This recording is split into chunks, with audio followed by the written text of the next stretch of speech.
Now, Sandra, before we went to commercial break, you were talking about ERG, and I don't know what that is. So if you could please explain it. Yeah, for sure. And ERG is the Employee Resource Group.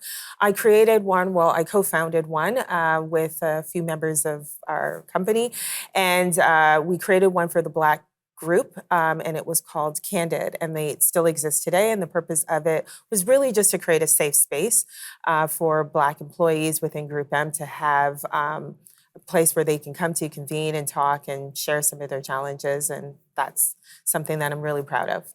And was that due to George Floyd? Yes. It was. The entire team just needed a safe place for the Black employee experience, to have an outlet where they truly felt safe to speak what they were going through during that time.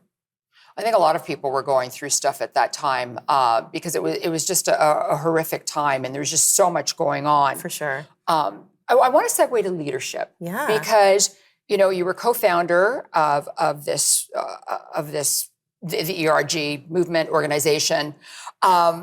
Leadership is extremely personal. I'm sure you lead a little bit different than I do.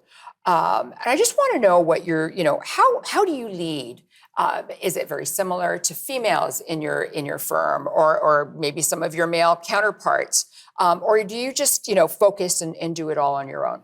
So no, I tend to leave with a sense of collaboration and transparency. I really like to bring my team along for the ride and have them have pretty much skin in the game as well.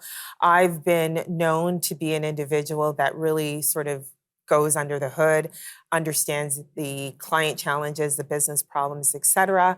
And then I also have a great ability to parachute out. And the reason that's super important is because at that point, I know enough about what the problem is that I can easily delegate to strong people within my team to take it to the finish line. And I think that's some of the strengths that I have from a leadership perspective that I think does look different for different leaders, because a lot of leaders have a real hard time parachuting out. And that's where micromanagement comes into play. Yeah.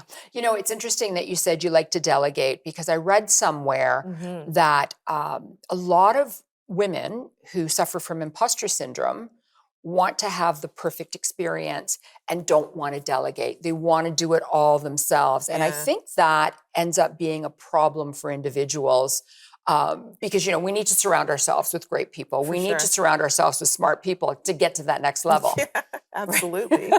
Yeah, absolutely. That is really important for me as well. I've always been a person, when I'm recruiting, I'm usually looking for my weaknesses and trying to find the right person that can fill that gap for me, or help me get better at something that I know that I'm not good at. But I do think that takes a little bit of confidence to know where your strengths and weaknesses are, so you can build an entire community around you.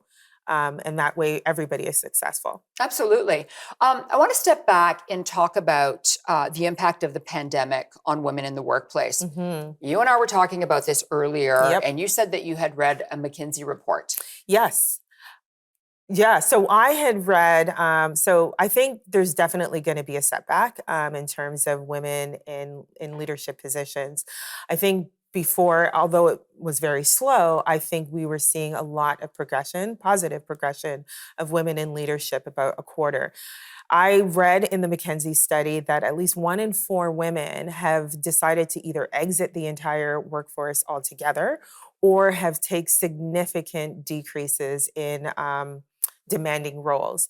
And I think that's a bit concerning, because when you start to think about where we were and this whole phrase of breaking glass ceilings, the reality of going backwards because women are taking a step back just makes that goalpost that much further. So who knows, we could be talking about breaking this glass ceiling another 45 years from now. And I think I'll be exhausted by then. Me too. Me too, because it's a long time as it already is. But that was one of the things that I read, and I was quite shocked by it and a bit saddened by it, to be honest. Well, it saddens me as well, because as women, not only do we make less than our male counterparts, we also live longer, but we also have a disrupted career. Yeah. Women work, then they stay at home for children, then they're back in the workforce, and they stay at home for children, then they're back in again, and then they have to take care of their parents or whatever. So it is disheartening and it's upsetting. However, we will continue our chat. When we come back, we'll have more discussion about breaking the glass ceiling. Don't go away.